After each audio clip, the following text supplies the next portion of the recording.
Hello everyone, welcome to Study IQ, and we are here to complete the March portion of current affairs for you, and my name is Karishma and I'll be your presenter. So this is a monthly capsule where we'll be primarily covering banking and finance. The major focus will be on banking and finance and business and economy section, and then we'll go on to talk about the miscellaneous current affairs and the important developments that have happened politically or nationwide. So let's quickly start with the lesson for today. So starting off with the first section, banking and finance. So as you can see, there's a project Tejaswini which has been started in India with the support of World Bank. It is a major development project aimed at the empowerment of adolescent girls. So the Tejaswini name itself would associate with the cause of adolescent girls. If some of you might have seen that there's a program in DD National called Tejaswini. So in that program, we usually interview, we see the interviews of some prominent female achievers. So this is how you can remember it if you tend to forget these things. And the wing of World Bank which is associated with this is IDA, that is International Development Association, will be the one financing the project. Now when you come across pieces of news like this, you need to do some bit of your homework. So I expect you to know some very basic information about World Bank. For example, it was formed in the year 1945 in the month of July, and the headquarters of World Bank are at Washington DC, USA. And as of now, there are 189 countries which are full-time members, and Jim Yong Kim has been the president of World Bank for quite some time now. So those of you who have been appearing for this exam since the last 1 or 2 years will already know this. And as you know, the World Bank group is actually an assortment of various organizations. So here we have seen one such organization, that is International Development Association. So apart from that, there is International Bank for Reconstruction and Development, that is IBRD, and International Development Association, IDA, International Finance Corporation, IFC, Multilateral Investment Guarantee Agency, that is MIGA, and ICSID, which is your International Center for Settlement of Investment Disputes. So each of these wings have their own specific functions, and World Bank is a group of all these 5 institutions. Okay, so every time you come across such piece of news, make sure you make sure you do a little bit of a background reading. Okay. So moving on, RBI has come up with a new ruling for bank branches, that those bank branches which refuse to exchange soil notes would have to pay up a fine of up to rupees 10,000. So very important for you guys. Tomorrow you're going to join the bank, and this is going to be probably your one of the first few assignments in the bank. So the rules regarding cash remittances, cash transactions can never be ambiguous. They're very clear, and they're very hardline rules. So you make sure you know them, and in the light of demonetization and post demonetization developments, these are very important rules. And since soil notes has been quite an issue with a lot of people, you know, those who have been since we don't have the 1000 rupees and 500 rupees notes now, so a lot of them are moving on to using the small denomination notes, and with frequent usages, their frequency of becoming soil notes has increased. So this is why this rule has come up. Now moving on to the next big news is bank assurance tie-up. Now for those who don't know, bank assurance is basically a channel wherein an insurance company, so in this case Reliance General Insurance, will tie up with a bank, that is in this case Catholic Syrian Bank, and the insurance company is going to make use of the bank branches to sell their insurance products and to extend their services to the customers of the bank. So in this way, the bank branch becomes a one-stop solution for all your financial needs, you know, whether it's insurance, life insurance, general insurance, any kind of insurance. Okay, so I think they have asked the definition of bank assurance in IBPS and IBPS clerical also quite a few times. So definitions become important. If you don't know them, please note them down. Okay. So moving on, partnership has been announced between HDFC Life and ET Money. So Again, this is one of those insurance related news, very important, especially if you're appearing for any of those insurance exams. And why this becomes important is because HDFC Life and ET Money have teamed up together to launch something called the data led group term insurance policy. Now the speciality of this insurance, that is, this is the first of its kind insurance policy, which is actually as you can see in the description here, is customizable. You can customize it according to the needs of the customer. Like they have said it, that the insurance policy is going to be based on the spending pattern of the user. So if I make, suppose, 50,000 rupees per month and my expenditure is somewhere around 30,000 rupees per month, so there is no way I can spend 40,000 on a monthly premium, or a tri-monthly or a quarterly premium. So there has to be an insurance policy out there which caters to my particular needs as far as my spending and my income is concerned. So here the spending pattern has been taken into consideration, much against the usual norm of taking the income pattern. And the coverage will be somewhere around 25 to 50 lakhs, and the savings is pegged at 30% of the premium. That is, whatever premium you are paying, 30% of that can be claimed under the tax benefits of Section 80C of the Income Tax Act. Now, whenever you come across these sections of Income Tax Act, remember, for insurance there are two sections which are mostly, I mean 90% of insurance products cover are Section 80C and Section 1010D. Okay. So moving on, the public sector banks have been allowed by the Union Finance Ministry to opt for something called the employee stock option plans. Now this has been given for only those banks, okay, this is the important point here, which have earned a commendable profit. That is, it's a substantial profit that can be notified, and have made a marked improvement in managing NPAs. So the better you manage your NPAs, the better your profits are, the better position your balance sheet will be. So this is how it's related, and this has been proposed by the Banks Board Bureau, BBB. Okay. Now moving on, India's first ever artificial intelligence based banking chatbot has been launched, and it has been launched by HDFC Bank, and this chatbot will be called Electronic Virtual Assistant, that is EVA.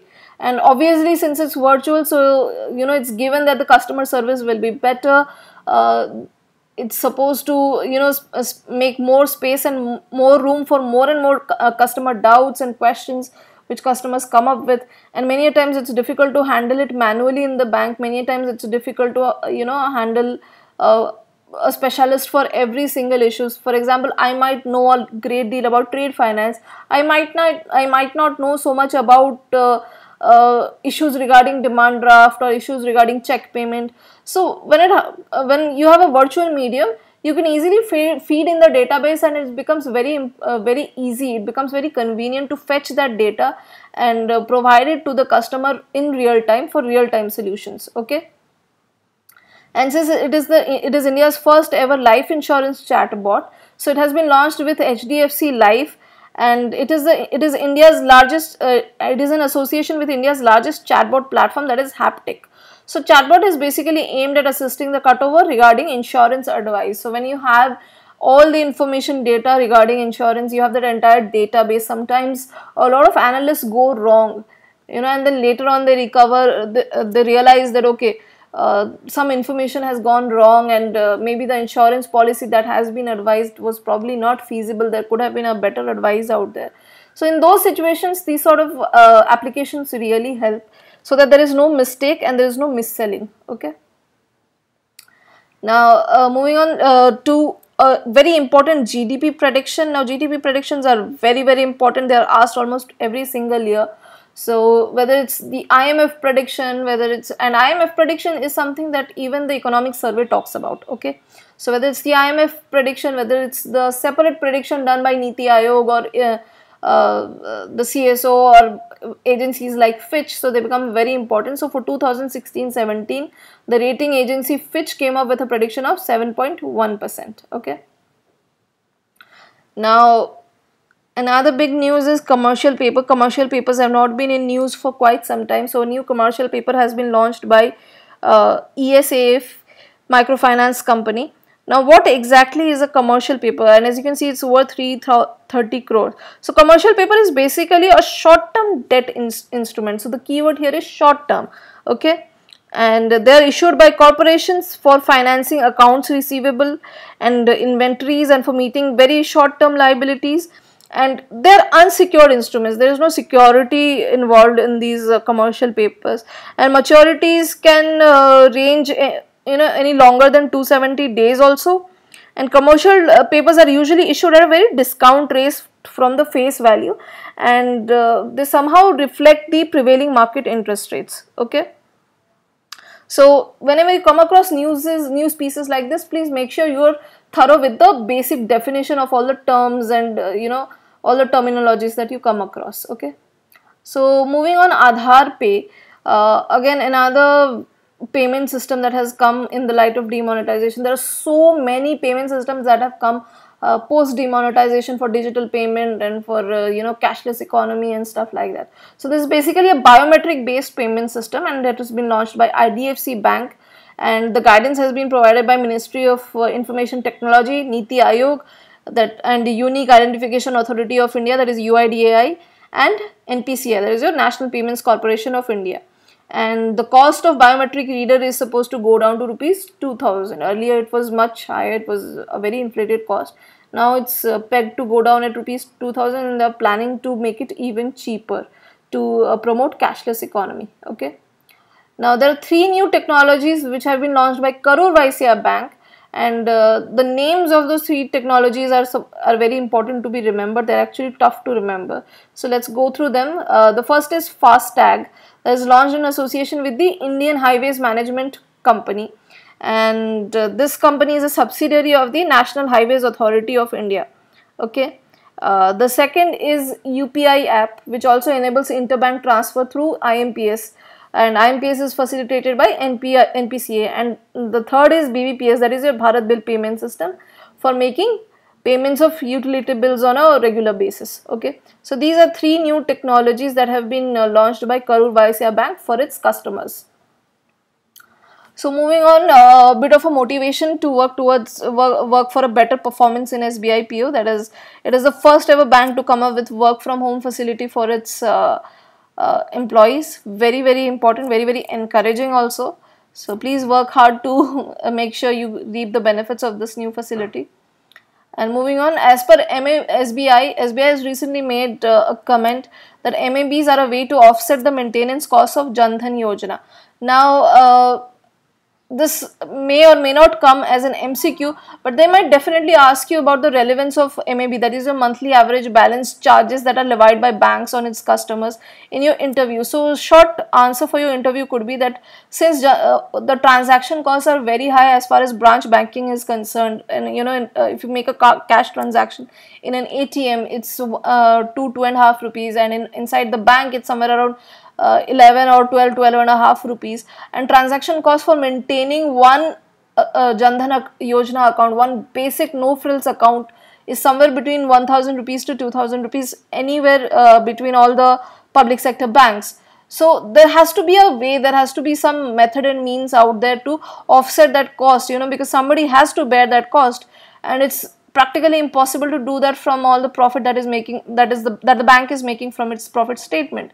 So it's very important that some source or the other is made out, and in this case this is how MABs are justified. So if they ask you this in the interview, because I know there are some of my friends who have been asked this question this year in the interview itself, so please make sure you have the answers ready with you. Now moving on, some draft rules for digital payments again in the light of demonetization have been set out by the Government of India, and they have been laid down by the Ministry of Electronics and Information Technology, and they come with the title of Information Technology Security of Prepaid Payment Instruments Rules 2017. Now they're basically aimed at, as you can obviously make out, security of prepaid payment instruments, that is your PPIs, and which come under the provisions of IT Act 2000. And the recommendation here is that there should be a chief grievance officer that has to be appointed by companies. So if I'm making a payment to Flipkart, so there has to be a chief grievance officer at their end also, not just at my bank, because my bank will be able to only deal with the debit part probably, but whether their chief grievance officer is there or not to take care of the various discrepancies that might happen on online payment channels. So from each of the companies there has to be one such representative who has to be accountable to the general public. Okay. And another big recommendation was that technological safeguards should be set up by companies to avoid hacking, most definitely one of the most basic requirements.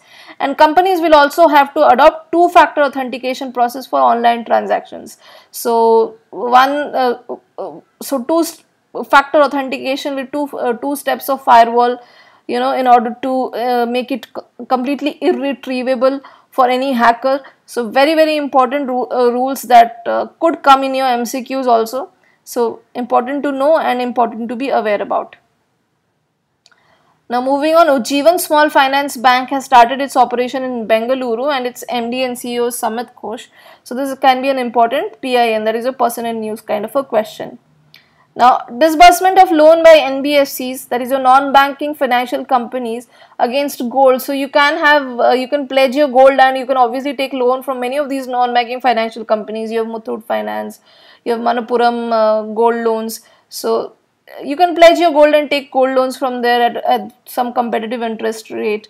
A lot of people prefer doing that. But again, RBI has put cash restrictions here, and again, cash is the word of the season. Okay, you have to be very aware as far as cash rules and regulations are concerned. And like I said, there can be ambiguity or debate when it comes to a lending role, you know, whether you should have high interest rates for priority sector, whether you should not have high interest rates for priority sector.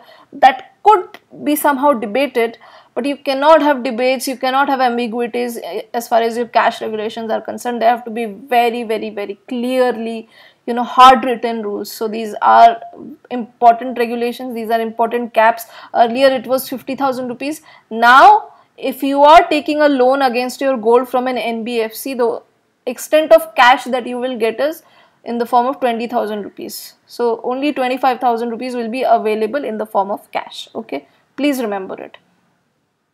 Now moving on, another big loan agreement has been signed for between EESL and SBI. And the third important party to this is German Development Bank, and it's a 200 million loan and a very big development project. So important for all your MOUs list. So if you're making a list of MOUs, this should go in there.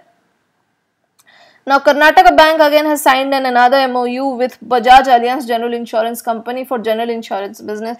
So again, one big insurance tie-up, and all these insurance tie-ups and you know, all these insurance related MOUs and new bank assurance channels being launched is very important in terms of the fact that there's something called open architecture now.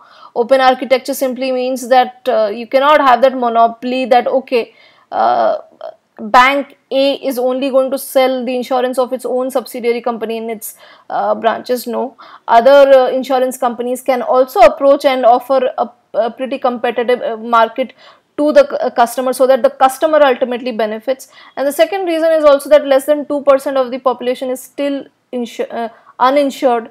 Sorry, less than 2% of the population is insured in India. So there's a vast majority of population in India that does not come under any social security scheme. So that is why Pradhan Mantri Narendra Modi Sarji has come up with these you know, yojanas like Atal Pension Yojana and things like that, to bring the general masses under the ambit of social security. So social security is one big department where the government is working, and the private sector is also taking up its own set of initiatives. So these are very important, not just for your bank exams, but also for those people who are aiming at insurance related exams. Okay. Now again, Yes Bank has another digital payment scheme. So what is a smart city without good digital payment systems, right? So Yes Bank has entered into a tie-up with Udaipur, Nasik and Puducherry administration so that they can place the right sort of initiatives for their smart city movement. Okay, so which are the cities? Let us repeat again: Udaipur, Nasik, Puducherry. So moving on, again another World Bank project in association with the Madhya Pradesh government. So there will be a solar plant set in Rewa, and the name of this plant is going to be Rewa Ultra Mega Solar Plant. That is your RUMS project, and this will be India's first solar power project of the country to receive a loan under CTF. What is CTF? CTF is your Clean Technology Fund, and 25% of the entire loan amount will be covered under your CTF, and the project will be situated in Rewa, which is in your Madhya Pradesh, and the support will be given by World Bank. And we have read about the basic pieces of information on World Bank, right? Where is it situated? The headquarters is situated in Washington DC. Jim Konyang is the president. So all of those important pieces, you have to revise them over and over again. Okay. Now moving on, this is another one of your statistical questions. So India's overall contribution to United Nations has increased to rupees 244 crore. This is the highest ever in the history of India UN Association. Okay. Now again, India's first ever digital loan securities has been launched by HDFC Bank in collaboration with NSDL, as you can see, National Securities Depository Limited. So since it's the first ever digital loan, again, there are so many pieces of news that you'll come across in this month which are related to digital news and digital payment system and stuff like that. So this is a digital loan against securities system. So it's supposed to come up with collaboration with NSDL. Okay. Now moving on, another insurance related tie-up has been announced between UCO Bank and Future Generali. So as you can already assume, it's a bank assurance tie-up that has to be formulated. So here the partners are UCO Bank and Future Generali. Now moving on, a memorandum of understanding has been signed between SBI and CREDAI. Now the major aim for this MOU would be to promote the Housing for All scheme, and also to provide for the development of the realty sector, that is your real estate sector. So housing and real estate is what you should associate when you see the MOU between SBI and CREDAI. And another big hydro project now, National Hydrology Project, which has been aimed at improving India's ability to forecast floods, because from disaster management, I think we have moved on to the area where we are, from disaster management, we have moved on to the area where we are trying to avoid disaster. Disaster aversion is the new mantra. So in order to successfully avert a natural disaster, we need to be able to forecast floods, we need to be able to forecast various other natural disasters. So World Bank has approved a loan of $175 million loan, and again it has to be disbursed through International Bank of Reconstruction and Development. So the moment you see things like disaster management, the moment you see things like reconstruction, redevelopment, refurbishment, so all those are keywords which are usually associated with IBRD. So let's say even if you don't know the answer, you can easily make an intelligent guess, because these are the kind of development projects that IBRD usually takes up. Okay. So moving on, Bandhan Bank has entered into a tie-up again with Avenues India, and this tie-up will be aimed at your point of sale. Again, another payment and gateway product that is supposed to boost your cashless economy. So POS is a huge challenge now. It's the era where we still have not overcome the cash crunch, and at the same time we are not fully prepared to embrace the cashless economy. We are not fully prepared to embrace the nature of digital payments. So POS machines are still not have still not penetrated to the extent that it needs to. It still not has completely realized the market potential that it needs to. So to provide the merchants with access to point of sale machines, so this is a huge tie-up between Bandhan Bank and Avenues India. Now again, Reserve Bank of India has actually received an approval from central government to conduct a real time ground trial of plastic notes of rupees 10 denomination. And as you might note, rupees 10 denomination is the most 10 rupee note is the most frequently used currency note, and it is the one note which becomes soiled and which becomes a non-issuable very, very quickly. So plastic notes, the biggest benefit of plastic notes is that they won't get soiled very easily, they won't get dirty very easily, and 10 rupee notes are the ones which get exchanged the most number of times. they change hands the most number of times. So it's very important that they are the first notes which should actually come up in plastic banknotes form. Okay, so moving on, again there has been a 418 crore capital infusion that has been received from the center by Union Bank of India. As you might know that a lot of banks are actually going through capital adequacy crunch. They don't have the adequate capital cushion, as we can say, in order to move ahead and continue with the lending activities, and recovery is a big issue in the face of a problem like NPA. So capital infusion is very important. Union Bank of India has recently received a very big, a fat capital infusion, let us put it that way, and the value of it stands at 418 crore rupees. Okay. Now again, a place of news for you is Hazira in Gujarat. Now it is the first private sector township to go cashless. So there are so many of these villages, townships, and districts. So you can always go ahead and make a list of them. They're very interesting to know about and might as well feature in your MCQs. Now moving on, Mera iMobile, and again another app which has been launched by ICICI Bank, but the target customer here is rural customers. So it's supposed to be very simple to use, it's supposed to be very user friendly, so that the rural customers can use it very easily. Okay. Now again, the big merger news for this month has been Bhartiya Mahila Bank and SBI. So the merger has already been approved by the center. Let's see how it shapes up in the future. Now another very big important loan has been by Asian Development Bank for the infrastructure development of the nation, and the loan stands at the valuation of rupees $350 million.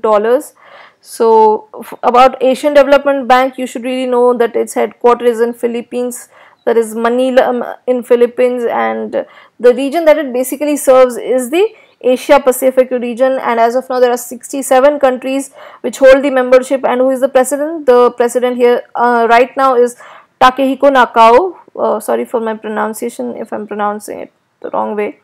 So and it was formed in 1996. Now many times they ask questions like what is the theme or what is the motto of a certain organization. So ADB, the motto is fighting poverty in Asia and the Pacific. Okay. Now let's move on to the another big news is SIB, that is your South Indian Bank. Okay, so SIB MPay is another mobile application that has been launched by South Indian Bank, and it is an Aadhaar based UPI mobile application. So Aadhaar makes it really easy for you to kind of link your bank account and link your other subsidies also. So you can keep a track of all of those through this particular app. So very important pieces of information. Every bank is coming up with some or the other initiative. You have to know them. Okay. Now another big capital infusion, I think this is bigger than UBI. UBI had 481 crores. Indian Overseas Bank just received 1,100 crore capital infusion from the government for precisely the very same reasons. And of course, IOB has been one of those ailing banks with a very commendable history and legacy behind it. So this had to be protected by the government, and this is how the government is supporting these banks. So you should know about them, and if possible read about them and read about the nitty-gritties that come into it, since you are, I assume, an aspiring banker.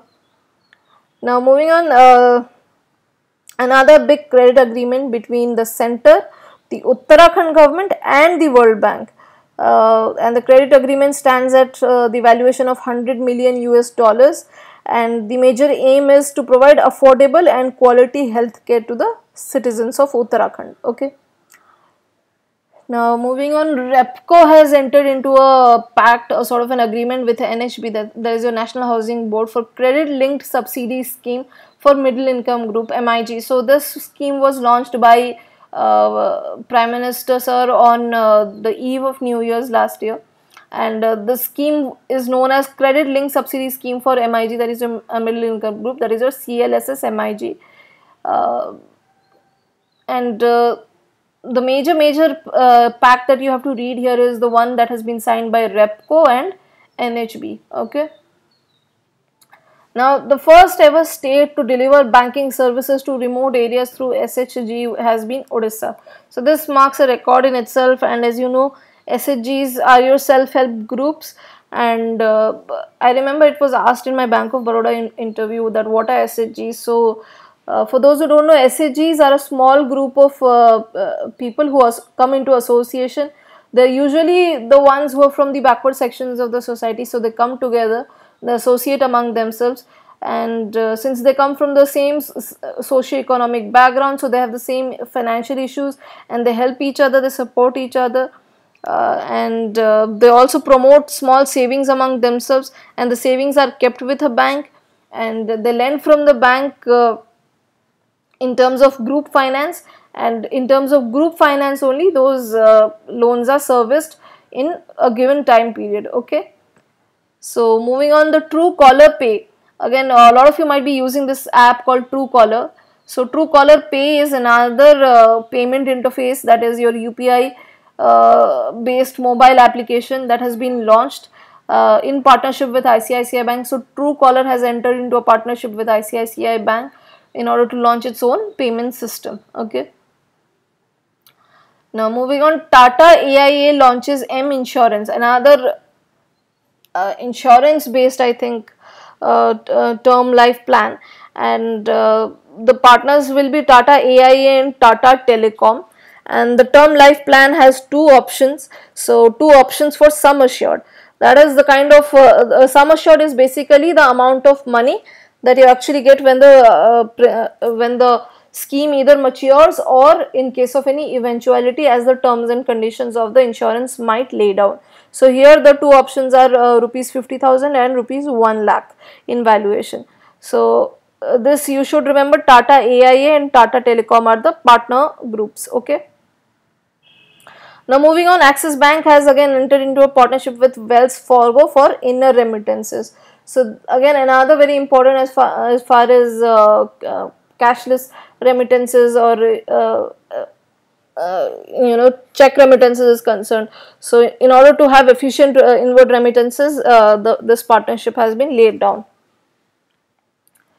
And National Development Bank has actually laid down a loan of rupees $350 million to India, specifically aimed at the roads development projects in Madhya Pradesh. Okay.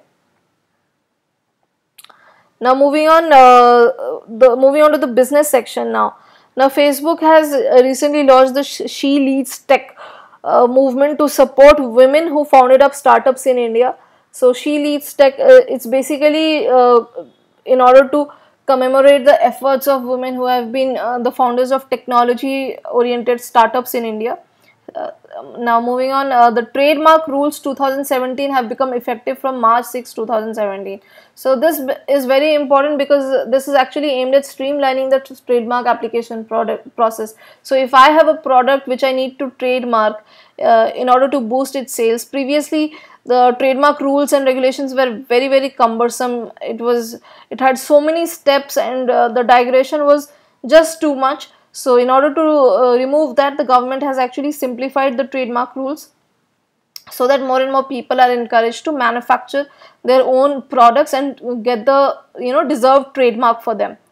Now moving on, railways and UNEP, that is your United Nations Environment Program, have gotten into an LOI. They have signed an LOI, that is your letter of intent on environmental initiatives. So UNEP, the moment you see UNEP, you can easily know that it's something environment related, in order to reduce 20% of water consumption done by railways. So railways, put up a humongous amount of consumption as far as water resources is concerned. So we can ideally reduce all that water wastage. A lot of that water goes into waste. So this is a beautiful intention that the government has put forward. Now, a piece of information about UNEP would be, it's, as you know, United Nations Environment Program. A lot of people also unofficially call it a UN Environment, and its headquarters are in Nairobi, Kenya, and it was formed in 1972, and it's basically an agency of the United Nations that coordinates for environmental activities, in order to promote awareness regarding environmental issues, and also for implementing environmentally sound policies and practices. Okay. Now, moving on to the next piece here is a 3 billion euro deal has for Iran oil project has been signed. Now, this is a very big deal, and it has been signed by Korea's Hyundai Engineering Company, and the construction of the second phase is what this deal would cater to, and the second phase construction is going on in Kangan Petro Refining Complex in southwest Bushehr province of Iran. Okay.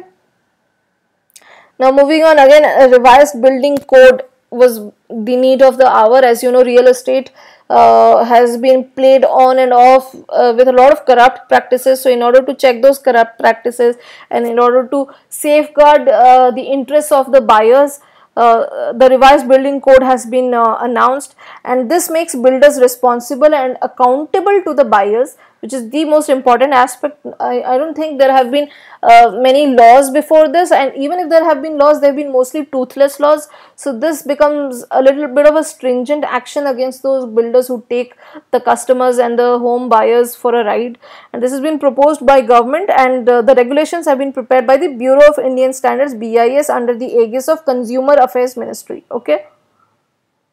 Now again, India and Russia, you know, Russia, as you know, is India's all-weather friend, has been India's all-weather friend for quite some time, majorly because of the contribution that Russia gives to India in terms of its defense-related products, and the kind of defense acquisitions that India makes with the help of Russia has been tremendous.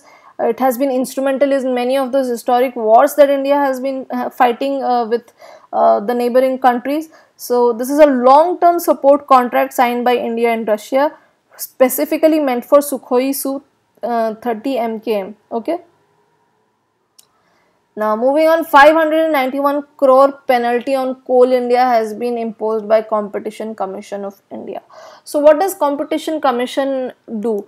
Let's say there are two rival companies, and one rival company is more powerful than the other because of its legacy, because of its history, because of its political connections, whatever. And this makes the more powerful company even more powerful when it can easily acquire the lesser powerful company. So for example, there is one telecom company. Suppose there is one telecom company that is majorly powerful because of its connections, because of the fact that it's well connected, well funded.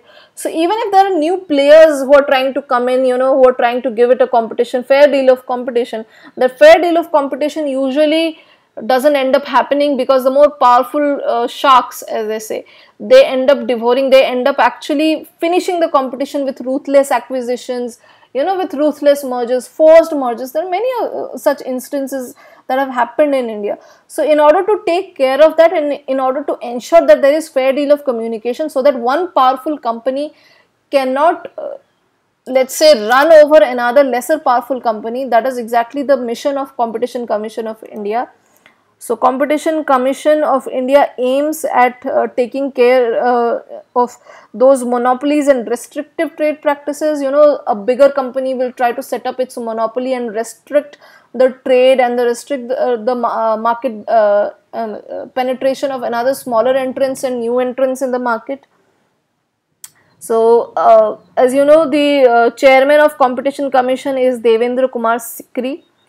Okay, and it was enforced with the help of the the Competition Act of 2002 in order to prevent the activities that have an adverse effect on the competition in India, so that you can ensure fair deal of competition among newer companies, older companies, powerful companies, lesser powerful companies.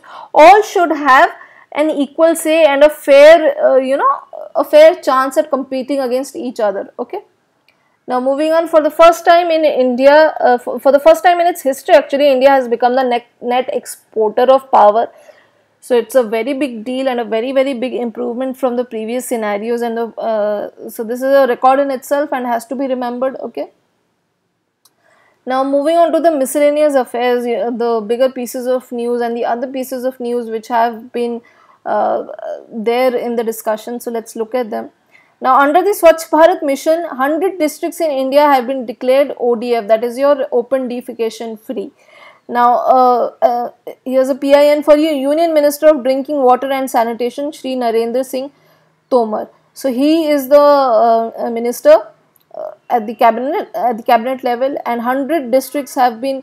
So 100 districts is a milestone that we have reached. It's of course not the end of it. It's definitely an appreciable milestone to have reached in terms of open defecation free India. Okay. Now, Amna Kalviyagam, I'm sorry if my pronunciation is wrong, is an online portal launched by Paneer Selvan. Now, this online portal, what is this online portal all about?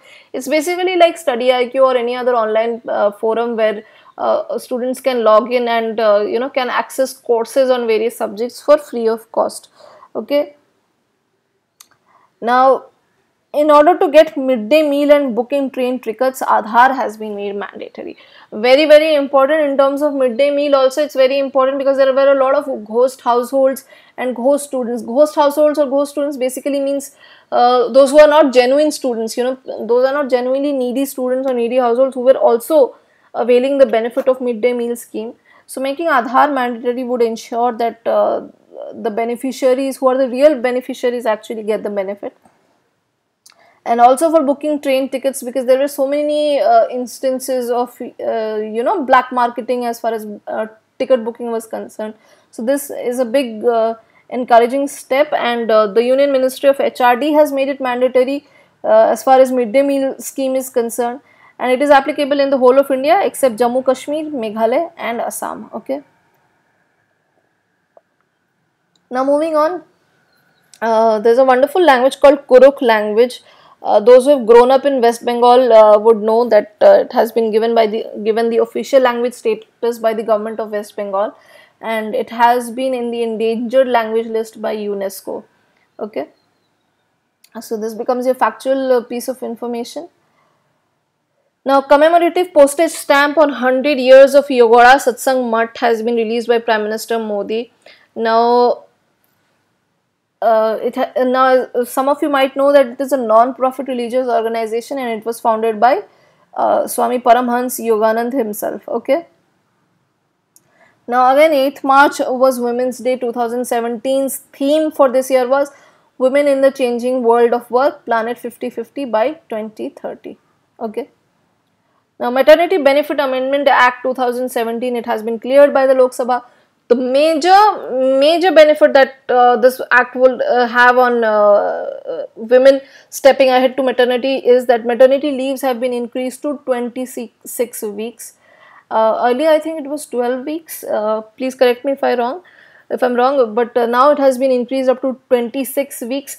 But the entitlement would be only for the first 2 children and not beyond that. So, first and second child birth you would get this benefit, not from the 3rd child onwards.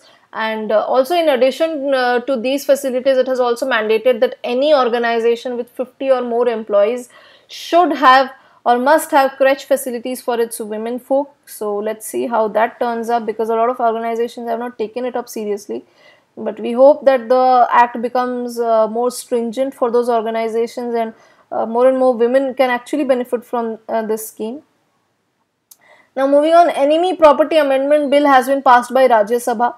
And enemy property, if I have to explain it in simple terms, it basically means the property that belong to the enemy, that actually belong to the people who migrated to Pakistan or China. As you can see here, the properties which were left by the people who migrated to Pakistan and China in the 1960s or later. Okay, so this is a big important definition as far as enemy property is concerned. So, and all those properties will be transferred to the government. Now moving on, Interstate River Water Disputes Amendment Bill 2017 has been launched, and it has been introduced in the Lok Sabha, and it has come up with some very vital proposals. But the most important proposal that you need to remember from the exam point of view is the fact that it proposes setting up of a single standing tribunal. Now what does a single standing tribunal mean? For example, if there is a water dispute going on between Odisha and Chhattisgarh, or let's say Karnataka and Tamil Nadu, or let's say Haryana and Punjab. So all of these different states actually till now have had their own tribunals, they have had their own state committees.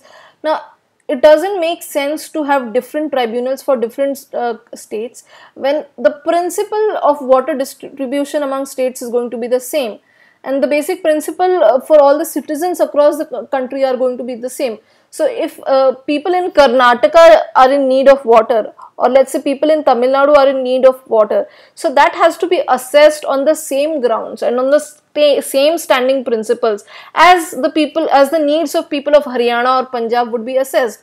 So the need of water doesn't change, and in that sense it doesn't make sense to have 10 different tribunals. So there should be one single standing tribunal to take care of all these disputes, so that we have a standard procedure in order to resolve these water related disputes among the various states of the country. So this is the major, there have been many other recommendations also, but this is a one big recommendation which the government is actually planning to act upon. Okay. Now moving on, the grants of Ministry of Defence for 2017-18 budget have been passed in Lok Sabha, and the figure stands at rupees 3,59,854 crores, and they've been allocated by the Ministry of Defence. So this is a big number, and these sort of factual pieces of information, and especially regarding defence, becomes very important in the line of recent events and in the line of recent disturbances at the LOC and stuff like that. So they might as well ask questions from these areas and test your awareness. Now moving on, India's first sign language dictionary has been developed by the ISLRTC, that is your Indian Sign Language Research and Training Center, and it is to be launched by the Government of India very soon. Now the HIV and AIDS bill, that is your Human Immunodeficiency Virus and Acquired Immune Deficiency Syndrome Bill 2014, has been passed by Rajya Sabha. And the major benefit of this bill being passed is that it is a wonderful bill to prevent discrimination of the HIV and AIDS patients in various social and even economic scenarios. Whether it's the job scenario, whether it's the social scenario, it's very important to protect them against discrimination. And the central and state governments would be obliged to provide for ART treatment, that is your antiretroviral therapy, and management of opportunistic infections. So that again is a very big step. So these are the two big steps that you need to remember. The major aim of this bill is to protect the patients against discrimination, and the state and the central government would be liable to provide the ART treatment to the patients. Okay. Now moving on, there have been some major amendments to the NABARD Act of 1981, that is your National Bank for Agriculture and Rural Development Act 1981. And these amendments would require the central government to increase the authorized capital of NABARD from 5,000 crores to 30,000 crores. This is a huge increase as far as the authorized capital is concerned. And this would also mean that the 4% of equity that is owned by RBI in NABARD. So RBI owns 0.04% of equity stake in NABARD, which actually amounts to rupees 20 crores. So this stake will be transferred from RBI to Government of India, and this is a very big step. Why? Because if RBI is a regulator, okay, if RBI is a banking regulator, and if RBI is also a shareholder in NABARD, so there are definitely going to be conflicting natures in the role of RBI. For example, if I am suppose if RBI decides to have a percentage of share in suppose bank A, and RBI is also the regulatory institute, so there cannot be any clear-cut indications in the roles and responsibilities of RBI. Sorry about that. So in order to remove this ambiguity, this transfer of 0.4% equity of RBI in NABARD to Government of India is a majorly important step. Okay.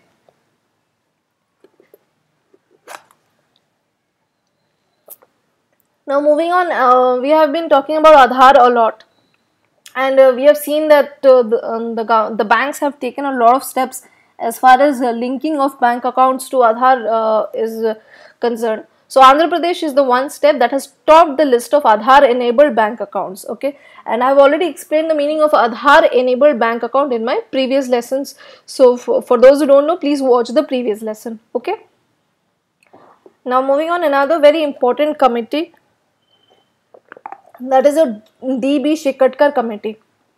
Now, these committees are very important. There are some other statutory committees like Tandon committee, and then there are many other RBI committees. We'll come up with another lesson on based on those important RBI committees, and each committee has a specific function. So this D.B. Shikatkar committee was approved by the Defence Minister Arun Jaitley, and this committee aims at military reforms, and and the defense budget should be around 2.5 to 3% of the GDP. So Shikatkar committee has actually come up with a list of recommendations, but the most important recommendation that they have made is the GDP contribution, that is the percentage contribution of GDP towards defense has to be increased from 2.5 to 3%. And a lot of defense experts have also been opining that the allocation for defense budget is not enough as far as India is concerned. So this is a major important committee. You need to know the core recommendation that it has made. So hope you like the lesson. We'll come up with the next month, that is month of April capsule, the current affairs capsule in the next video, and please leave your feedback so that I can improve. Thank you very much.